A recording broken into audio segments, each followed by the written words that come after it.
Bismillahirrahmanirrahim. Assalamualaikum warahmatullahi wabarakatuh. Alhamdulillah wassalatu wassalamu ala Rasulillah wa ala alihi wa ashabihi wa mawala mabad. Taib anak-anakku yang berbahagia, kita masuk di perkara kedua dari perkara yang mengurangi keimanan, yaitu apa? Kufur asghar. Nah, apa yang dimaksud dengan kufur asghar? Kufur asghar itu semua kemaksiatan yang disebutkan dalam syariat sebagai kekufuran, tetapi tidak sampai pada tingkat atau derajat kufur akbar. Berarti sama dengan kemarin ya, dengan apa? Syirik kecil ya. Yaitu semua kemaksiatan yang disebut dengan kekufuran tetapi tidak sampai pada tingkat kufur akbar. Nah, hukumnya bagaimana? Nah, hukumnya adalah haram. Dan ini merupakan dosa besar yang mengurangi keimanan. Tetapi ya, kufur asghar sekali lagi tidak mengeluarkan dari keislaman karena tidak sampai pada tingkat kufur akbar. Jadi dia tetap pelakunya itu seorang muslim. Cuman dia apa? Tidak sempurna keimanannya atau berkurang keimanannya. Nah, kemudian contohnya apa? Contoh dari perbuatan kufur asghar. Yang pertama, kufur nikmat. Ya, yaitu mengingkari nikmat Allah Ta'ala dan menisbatkan kenikmatan itu kepada selain Allah.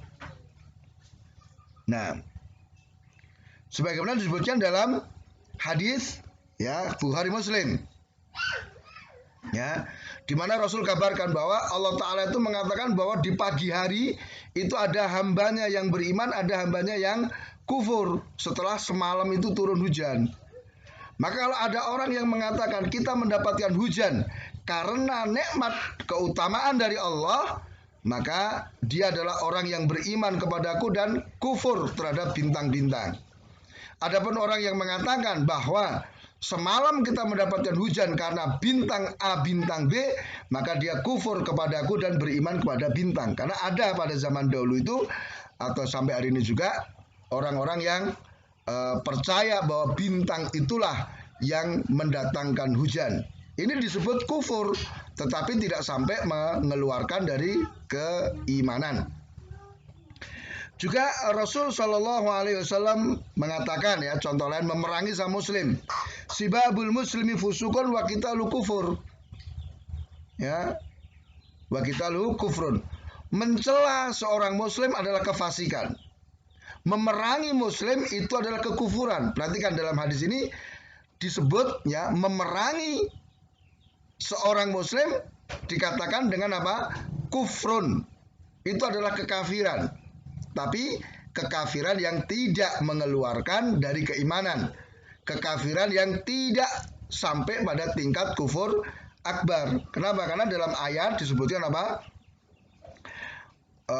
Ketika ada dua kelompok kaum muslimin yang berperang, Allah katakan apa?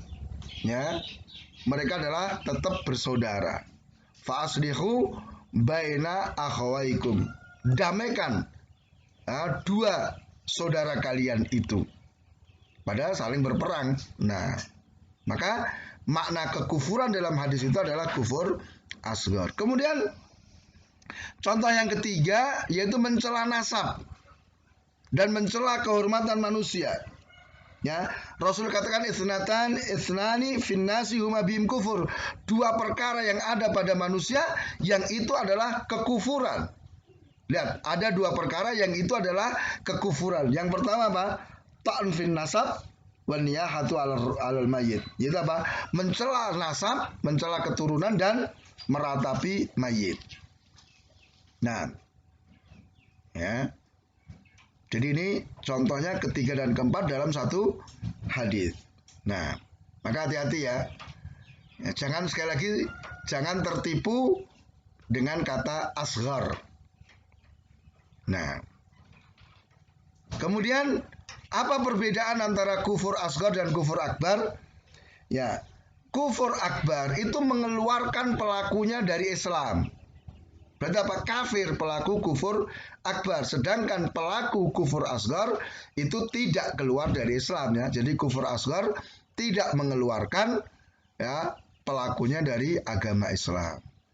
Kemudian pelakunya kekal di neraka. Ini kalau mati di atas kufur akbar. Adapun kufur asgar ya, jika pelakunya itu mati, maka seandainya dimasukkan ke neraka, dia tidak kekal di neraka. Kemudian membatalkan semua amalan. Ini yang ketiga. Kufur akbar membatalkan semua amalan. Sedangkan kufur asgar hanya membatalkan apa? Amalan yang ada padanya saja. Ya, amalan yang ada padanya kufur asgar tersebut. Nah, jadi ini ikhwah perbedaan antara kufur akbar dengan kufur asgar ya. Mudah-mudahan bisa difahami dengan baik ya. Subhanakallahumma bihamdika asyhadu an la ilaha illa anta astaghfiruka wa atubu ilaik. Wassalamualaikum warahmatullahi wabarakatuh.